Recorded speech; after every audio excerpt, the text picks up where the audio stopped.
Assalamu alaikum wa rahmatullahi wa barakatu. Dukan godiya ta tabbata ga Allah madaukakin sarki wanda yake cewa a cikin Alkur'ani wa idza maridtu fa huwa yashfi. Ma'ana idan nayi rashin lafiya shine yake warkar da ni. Salati ga manzon Allah sallallahu alaihi wa sallam wanda yake cewa li kulli da'in dawa. Ma'ana kowace cuta tana da magani. Barkanmu da saduwa a cikin wannan shiri namu na madubin lafiya. Ina marabtar wanda suke kallo da saurare, Allah ya sa musu albarka, ya sa mu wannan bidiyo da za mu yi albarka, ya sa wanda za mu faɗa su amfani al'umma. Insha Allah tabaraka wa ta'ala yau za mu tattauna akan matsala wacce aka fi sani da saurin inzali, wato saurin saukar maniyyi kafin biyan bukata. Ita ce ake kira da turanci premature ejaculation, ita ce muke kira da larabci suratul inzal.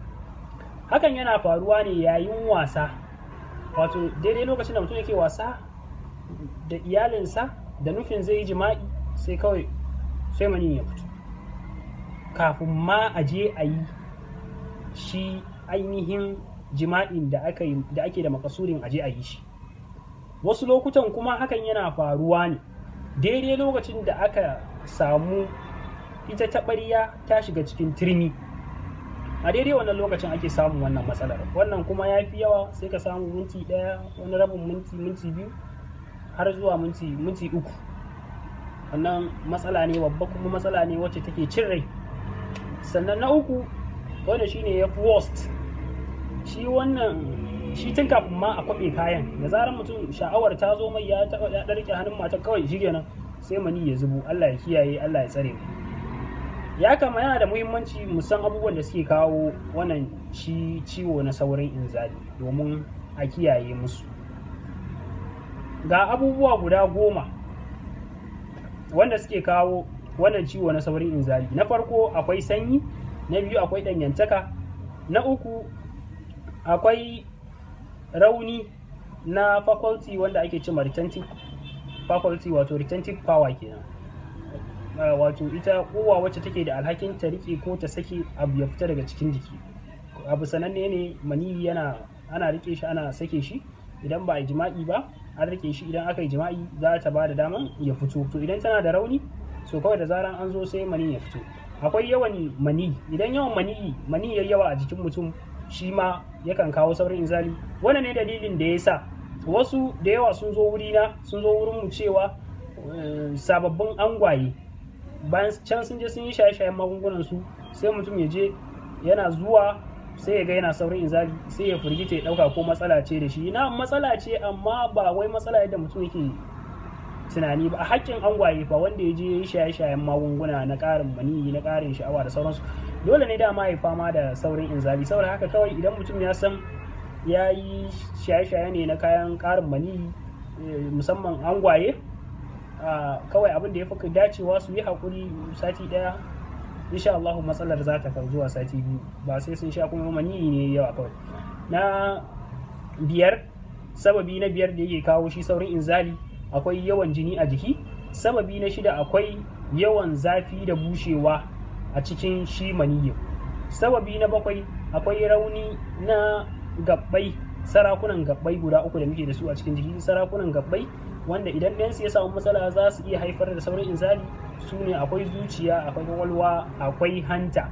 Na 8 shine buɗewar kwararan zuwan maniyyi. Idan kwararan ya buɗe, dole maniyyin zai gangaro, sai ka ce an koro ruwa daga rafi. Allah ya kare mu. Na 8 akwai shi zafi na gurɓataccen abin da yake cikin wato koda da maraina. Idan suka samu zafi gurɓatacce, su ma sukan haifar da shi wannan saurin inzali. Na ƙarshe kuma na 10 shine wanda ake haifan mutum da shi. Idan aka haife ka, to wannan shine babban al'amari da ya daɗe yana wahal da likitoci. Wannan ciwo kamar yadda kowa ya sani, ya so ya raba aure, ya damu mutane. Wani ya so ya ji dama shi ba namiji bane, domin baya iya samu biyan bukatar da ya ayyana a ran shi yake so ya biya. Abu sananne ne wanda sai ya haifar da cututtuka da yawa, ciwon zuciya da sauransu. Insha Allah tabaraka wa ta'ala, duk wanda yake da wannan ciwo abin da ake so ya kiyaye abin da ya shafi abinci shine kar ya ci nama, kar ya ci abinci wanda yake da ɗabi'ar sanyi sosai kamar yawan shan nono, sannan kar ya ringa yawan shan ruwan sanyi idan sababin nashi ya faru ne sakamakon abubuwa biyu da muka ambata, wato sanyi da ɗanyantaka. Idan kuma wanda shi zafi ne ya haifar mai da shi wannan ciwon, shi kuma sai ya nemi abin da zai yi kulin, wato dai fa'idar da zamu bayar, maganin da zamu bayar, abin da zai daidaita shi ko ya cire wannan ciwo, magani ne wanda zai yi universal solvent ne na causes din shi wannan ciwo na saurin inzali. Universal solvent ne, ba wani abu bane maganin da zamu bayar. Ku dan biyo mu kaɗan ku ƙara fahimtar wannan ciwo insha Allah tabaraka wa ta'ala. Zamu ba ku shi, mu gaya muku yadda za ku yi amfani da shi. Abinci da ake so shi mai wannan ciwo ya nizumta saurin inzali shi abin da ya shafi drink ne. Abin da ya shafi drink, ana so mutum ya nizumci duk wani abu wanda yake da tsami, musamman lemon juice da makamantansu, lemon zaki da sauransu, abarba haka insha Allah tabaraka wa ta'ala. Abarba ta keɓantu da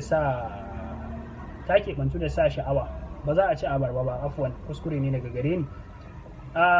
Magani da zamu bayar wanda za a amfani da shi insha Allah tabaraka wa ta'ala ita ce tsamiya.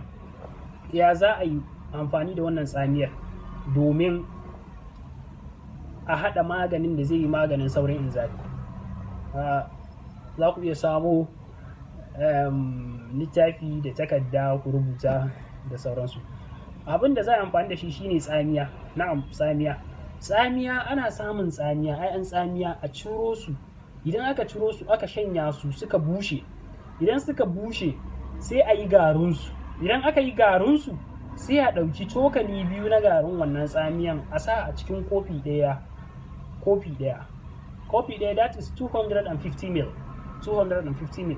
Idan aka sa su a cikin 250 ml sai a ɗauki ruwan zafi a zuba a ciki wannan 250 ml ɗin da aka zuba garin tsamiyan. Idan aka zuba shi sai a juya a bari kuma ya yi kulin, a bari ya jiku sosai har sai ya dawo ba wannan zafin da ruwan zafin, sai ruwan zafin ya dawo mai sanyi.